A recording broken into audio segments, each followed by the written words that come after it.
And మన prohibition of child marriage act ఏదైతే 2006 లో సెంట్రల్ గవర్నమెంట్ ఈ చట్టాన్ని తీసుకొని రావడం జరిగింది. ఈ చట్టం ప్రకారం 18 ఏళ్ల నిండని అమ్మాయిని అండ్ 21 ఇయర్స్ నిండని అబ్బాయిని ఇద్దరిని కూడా చైల్డ్ కింద కన్సిడర్ చేయడం జరుగుతుంది. అండ్ ఈ చట్టం కూడా Buddhist, Sikhs, Jains, Hindus, Christians, Muslims ప్రతి ఒక్కరికి కూడా అప్లై అవుతుంది.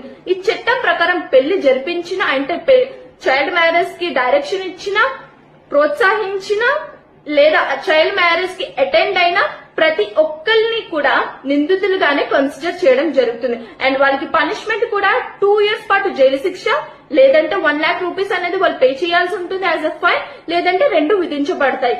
చైల్డ్ మ్యారేజ్ అనేది చాలా కాంప్లికేటెడ్ ఇష్యూ. చైల్డ్ మ్యారేజ్ ని ఆపడం అందరి రెస్పాన్సిబిలిటీ కూడా. So near by police station కి మీరు వెళ్లి కంప్లైంట్ చేయొచ్చు, లేదంటే చైల్డ్ హెల్ప్ లైన్ నెంబర్ 1098 కైనా మీరు కంప్లైంట్ చేయొచ్చు, ఎంఆర్ఓ ఆఫీస్ కైనా మీరు వెళ్లి కంప్లైంట్ చేయొచ్చు. సో ఇలా చాలా విధాలుగా మీరైతే చైల్డ్ మ్యారేజ్ ని